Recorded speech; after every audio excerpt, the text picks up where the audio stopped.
Hello everybody, and welcome back to OMB Reviews. I am the critic who is a cynic. Hope we're doing well, and today we're going to do a look at the box office once again, this time for Disney's newest film, Soul, which I think is a movie that not a lot of people are talking about because domestically it is exclusive to Disney+. Based on the articles that I've read, there are no plans for it to get a wide theatrical release in the United States. I believe that it might be showing at some select theaters, but not in a massive scale as other films like Wonder Woman 1984 and other big budget releases are concerned.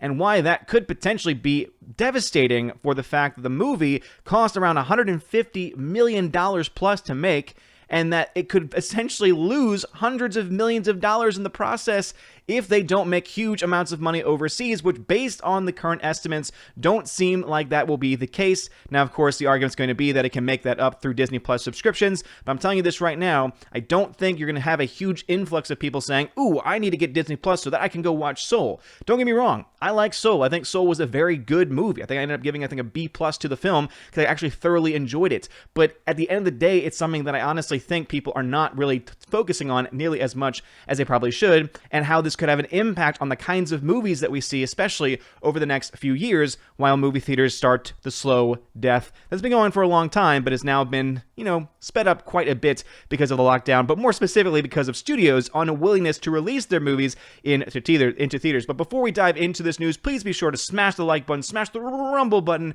as well if you're watching over there.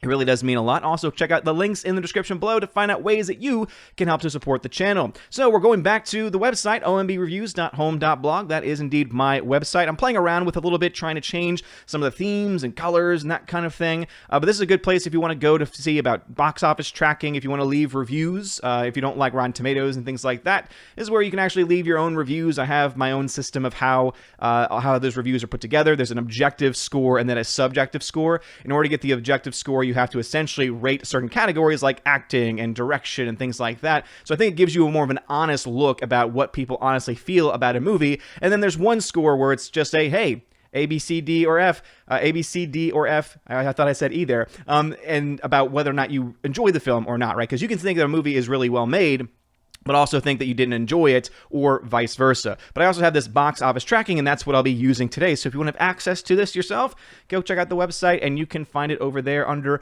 box office tracking. I'm also starting to add film reviews. I'm back all the way to 2013 now. I'm about to start 2012, going through all the films that I saw in that given year, and putting little tiny grades behind. In fact, let me go ahead and fact check myself here. What did I end up giving Soul? I gave it a B+. Boom, right there. Boom. Fantastic. Glad that my memory is serving me well as of right now. Anyway, let's go ahead and dive into the numbers here. So, as of the most recent announcement, which, again, as of 9:07 a.m. on the 5th of January, the film Soul has made $32.5 million worldwide. This is, of course, based off of what we're receiving from sites like Deadline and others who are reporting on this. And they do think, and they do believe, that Soul could actually have a pretty good showing in China. It says here, it's estimated the film could do a little over $50 million in the China market, which is an impressive number given Pixar films tend not to over-index there, except for Coco being the one example. If it surpasses Incredible 2's $54 million, it would become Pixar's second biggest grosser in China after Coco. So it's interesting that these films tend not to do well in China, and yet Pixar's Soul seems to be doing okay. It's also interesting how there's other big budget films, like, for instance, Wonder Woman 1984, that is not doing well there at all. It's interesting that the Chinese audiences seemingly want to go see Soul more so than they want to go see Wonder Woman 84. I think that makes sense because I think Soul is a better film by far than Wonder Woman, but at the same time, we cannot really trust the numbers from China because they're run by commies. So anyway, when we also look to Soul, we have to understand that this film cost a pretty penny to make as well. And so this is, of course, coming from Wikipedia, and it says that it cost around $150+ million to make. Right now, there is just one source here from IndieWire talking about that fact, that it cost roughly around that amount of money. Again, we don't know exactly how much it cost, but somewhere in the ballpark of $150 million. And so let's assume that right now, opening weekend, right, we have $32.5 million at this point. And this is actually kind of giving some grace period too, because we've actually had a second weekend since this movie came out. And so that is being kind of, generous to that point. Now, once next weekend's numbers come in, it's supposed to have a wide release in countries like Russia, for instance, which they expect to do pretty well over there at this point too. So we'll have to see and, try and do some projections if we possibly can. Just remember the caveats here. This is COVID era tracking, which is very unreliable in a lot of different ways, but it'll be interesting to see. I already put my predictions in for Wonder Woman 84. We'll see if those predictions hold out, with that film likely going to have a max profit, or rather a max box office of $237 million, meaning a mass loss of $150 million. We could see something similar with Soul, though, especially when you compare the numbers and the fact that Wonder Woman had a domestic wide release, while Soul did not. And I think that is going to be a huge indicator. Disney's, of course, going to try and claim, well, Disney Plus is going to be the reason that we can say Soul was a success, or we can just release it later down the line and make some money there. I don't know if it's going to be enough, because they put a lot of money into this project. So again, if $150 million is the estimated budget, well, then we have to take into marketing costs as well. Typically, you would have to multiply the budget by around 1.5, and then that would give you the total cost of the film, which would include both production and marketing. This number is also unreliable during the COVID era, because you could have the case where they spent more on marketing because they were prepping for a movie's release, and then they had to delay it and delay it and delay it, meaning they had to spend more and more money keeping the film being promoted. Or they were starting the early marketing tactics for the movie, found out about COVID, and they decided to cut back a little bit on the marketing, which means they could have saved some money. I believe Soul would probably have cost less marketing-wise than a Wonder Woman. Wonder Woman, they put so much money into it, they put so much promotion into it, where Soul, I don't quite remember there being nearly as many trailers, nearly as many promotional materials available for the film prior to its release, even though it also got delayed at one point. But it was one of those films that I think was announced a little bit later on, and more close to the initial COVID release and COVID lockdown, rather. And so therefore Disney had more time to maybe be more strategic with their money. But let's just assume that the standard $225 million is what the total cost of the movie is, based on the fact that it's only made $32.5 million. And obviously that number will go up, because the movie is still very much in its infancy. It seems to be doing very well and tracking very well in China, and it's going to get released into other countries. Right now, though, it is a negative $205.5 million loss. And so that means that Disney is in the red for this film. It means that they pumped in $225 million of their own money, of their own dollars, into the film. They've only made $32.5 million back, and out of that money, too, they don't get 100%. And here's why it could actually end up being worse for Disney. Remember that the 60% that normally I will use to say, okay, studios overall, when you take in the domestic and international numbers together, roughly around 60% is what the studio's take is on that, where all the rest goes to the movie theaters or to the various countries. That's assuming a domestic and an international release. The tricky part when it comes to Soul is that there is no real domestic release. We don't have any actual domestic numbers yet. If you go to Box Office Mojo, there are literally no numbers from the domestic marketplace yet. So this is all foreign money, and most of it is from China. And so if we take into account that most of this is from China, and most studios only get 40% back on that, it means that they're even more in the red at this point in history, in this point in time. Now remember that all the numbers that I've always put in here, and all the current losses and projected losses that I put in there, all of these are assuming down the line when the movie is done, right? That's why right now you look at Wonder Woman, it's at a $228 million loss, but I don't think that's what it's going to end up being, right? The range that I think of its loss is going to be between $157 and $198 million loss. And so we'll be able to kind of get a range on that with Soul coming up probably next week. The difficult part, as I mentioned, though, is that there is no domestic number, which means that those projections are very much going to be all over the place and could very much be very unreliable at this point. But the fact that most of their money, if not all of their major box office money, is going to be coming from foreign marketplaces where they don't get as large of a portion of the box office as they do stateside, indicates that this could end up being a huge financial loss for Disney. Again, this is assuming 60%. If you take it at 40%, this number here would skyrocket. This would mean that they're probably going to be somewhere between $250 million loss. So let's assume that they don't make that much more. Let's assume that it makes maybe $150 million worldwide by the end of its run. That means that it's still probably close to $200 million in the red for this project. Even if you were to say, oh, well, we look at the numbers on Disney Plus, and the film did very well there. Lots of people watched it. Lots of people viewed it. Well, you have to take into account how many of those people were already members, just watching the film because they have access to it, versus how many people actually joined Disney Plus specifically to watch that movie.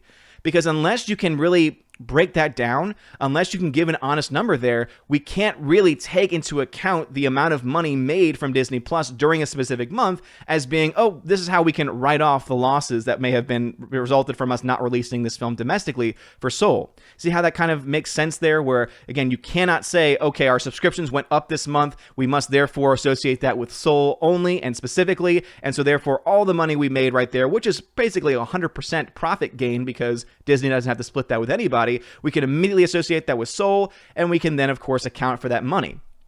We can't really do that, though, because you don't know why people are signing up for, unless you look at the market, unless you look at their profile and say, okay, they sign up on this date, and what was the first film they watched? Soul. Okay, that is pretty much a correlation there. You can probably say, okay, we can count these people.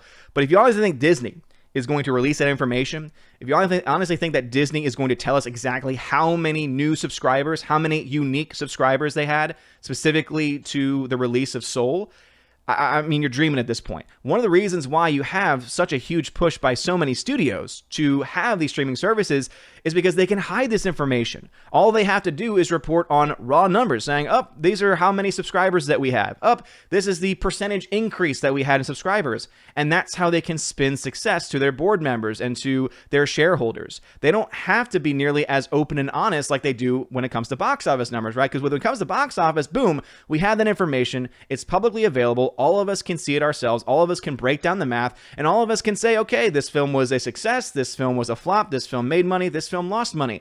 But when they are hiding behind a streaming service, it is that much more difficult to really be able to tell one way or the other.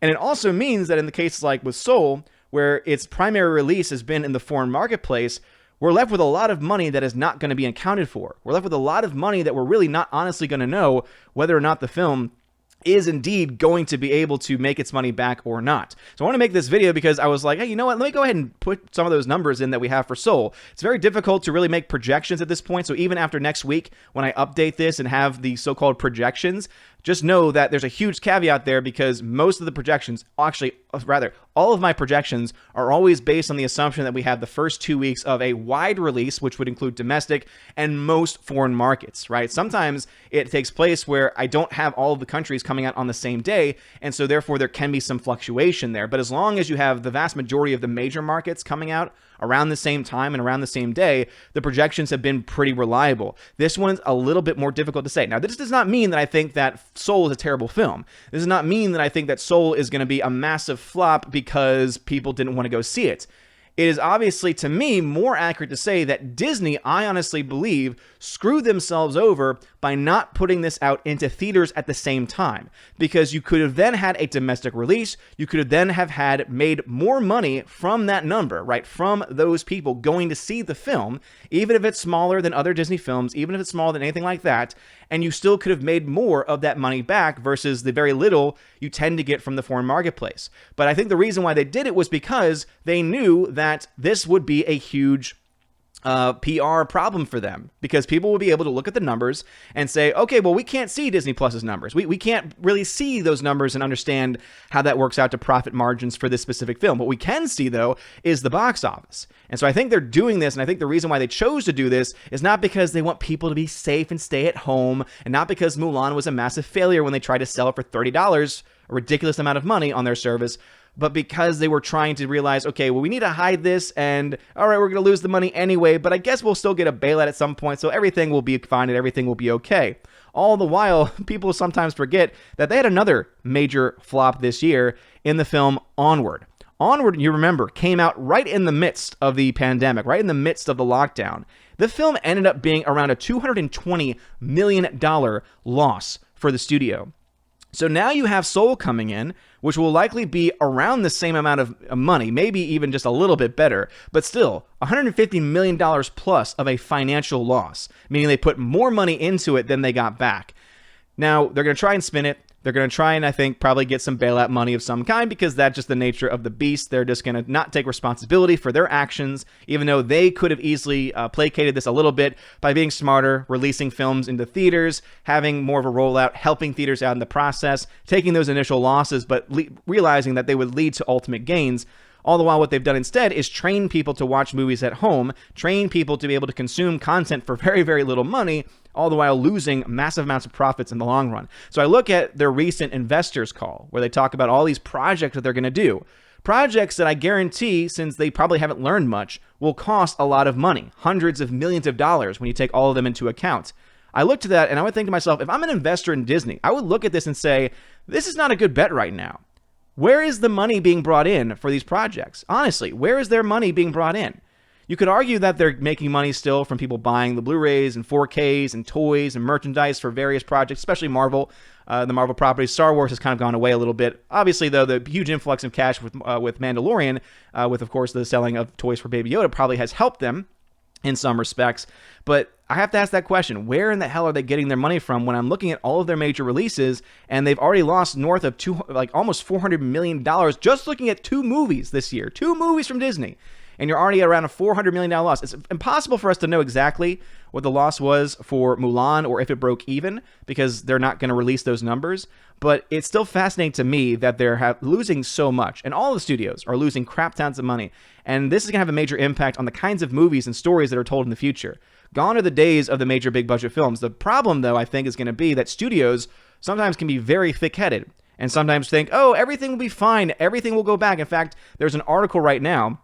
Let me try and see if it's still available on Deadline, but it's under the box office, and it's their pinned article. Actually, no, it looks like it's gone away. So the article, though, was about how it was someone arguing, saying that the theater business and that movies in Hollywood, that they would come back, that there would be a major comeback, and that everything would be fine.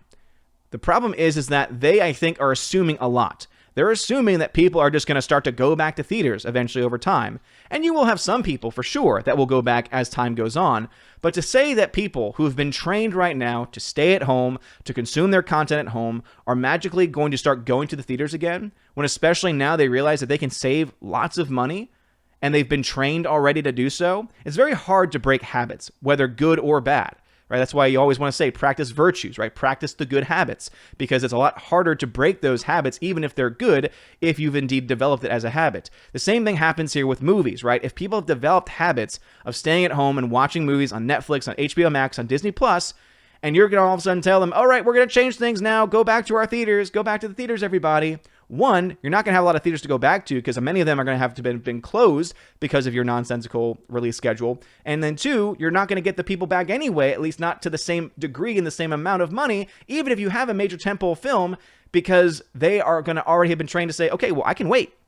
There's so much other content that I can watch right now. I can wait for that film to come out because eventually it's going to come to HBO Max. Eventually it's going to come to Disney Plus. And so I'll wait those 3 to 6 months that it might take for me to get to that point.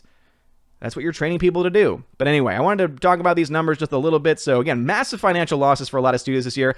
Yesterday's video, I talked about Wonder Woman, how that potentially could lose up to $200 million or so. At minimum, $157 million loss for Warner Brothers. So they're going to try and spin it and talk about HBO Max and their subscription numbers. But the same thing goes for them as with Disney, right? It's really impossible to know whether or not someone has signed up for the service specifically for that movie or not. And if they were able to do so, which again, I think if you say, okay, you signed up on this day and the first thing you watched was this, okay, you can make that correlation.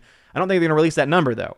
Because if they released that, they said, okay, we had 1,000 people sign up and the first thing they watched was Wonder Woman, we can break that down. We could say, okay, how much does the subscription fee cost? How much does the math play out? Okay, so therefore we can say theoretically that this movie brought in this amount of money for you, and you get to keep all of it because it's the HBO Max subscription fee and not a direct fee for the film itself, like on a PVOD instance.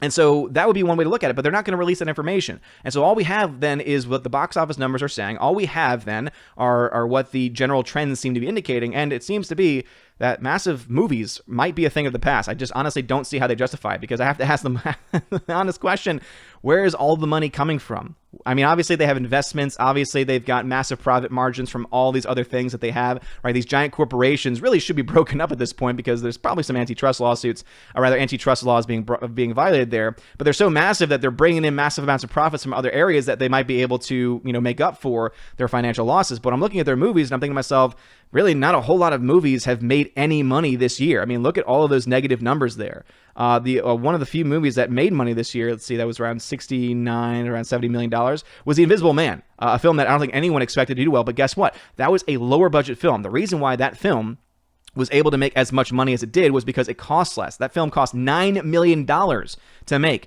$13.5 million when you take into account marketing. And so therefore, because it made around $138 million, which is not a whole lot of money in the midst of things, but because it costs so little, that's a massive profit margin. Where if you look at every other big budget film, they are not making any money because no one is going to see their films. And you could say it's because of COVID, and I think obviously that's a part of it. That's a part of the discussion. The other part is that they are destroying theaters because they are not consistently releasing their movies, and at the end of the day, they're going to have to start to change something. Either change the way they release their films, which some might do streaming exclusives if they can make money that way, which at this point doesn't seem like there's been any indication that that is the case, or they're going to have to make less the amount of money they spend on these projects, which hopefully means stories get better, but then again, when you're dealing with companies like Disney, they may not learn that lesson. But let me know your thoughts about this and all the things I mentioned in the comment section below. Also, let me know your thoughts about Soul. I thought Soul was actually a really good film. Again, a B+ film for me, whereas Wonder Woman was not so good. But it's really sad to see that film not make money. It's always great to see Disney not make money because Disney sucks. But at the same time, too, I have to say that it's sad when good films don't do nearly as well as other films probably should. But anyway, let me know your thoughts about this in the comment section below. If you like this video, smash the like button, hit the subscribe, hit the rumble button if you're watching over there. You guys are all amazing and beautiful people. Have a wonderful day, and as always, God bless. And now for a huge shout out to all of my January 2021 Patreon and Subscribe members: Albertus Magnus, Ali C83, Andrew Hoyle, Animation Commentator Brian P, Dion, Divex, Enrique Evangelista, Father Christopher Miller, hail to you, Father, Father Damian Cook, Garrett Searles, The Hunky Chunky Funky Monkey, Inflamed Wood, It's a Trap Productions, Jason Clark, Jacob Juice, Jay, Jeffrey Toone, Jonathan Carney, Laura Story, Mike Jackson, Mad Mitch Dunaway, Mr. Peabody and his beautiful twin with the beautiful hair, Orange Hat Reviews, On to June, Out of Step with Reality, Riff Magos, Rosetta Allen, Steve Glasker, Teresa Martin, Theodore Bendon, Tina Bojan, and Tina B. Thank you very much for being my Patreon members. And also a huge shout out to my Subscribe peeps: Stan 4, John B, Perpetual Punster, Mr. Roy, Glinzer, Darkstar 57, J. Alex McCarthy Jr., US 888209 Fast, Dean Heiss, J-Rod the Beer Guru, Nevadan G. Adams, and ZK Man. You guys are all freaking amazing. Thank you so very much for being supporters. If you want your name shouted out, please consider joining on Patreon, where for $1 a month, you can get your name shouted out at the end of every single video and live stream. For $5 a month, you get access to that, and also you get access to exclusive giveaways, where I give away 4Ks, Blu-rays, digital codes, etc. $10 a month will get you all that, plus also access to a special podcast that I do with John the Flick Pick Flickinger. Lots of fun. We do Q&As from that as well, so you get access to asking those Q&As, asking us any wide variety of questions. And for $25 a month, you get all of that stuff, plus you get to be featured once a month on the Chosen of Valhalla live stream. And also for that first month, you get a free t-shirt shipped anywhere throughout the world. So if you want to consider any of those things, please check out the links in the description below, where you can find my Subscribe and Patreon, and also other ways to support the channel. You're all amazing and beautiful people. Have a wonderful day, and as always, God bless.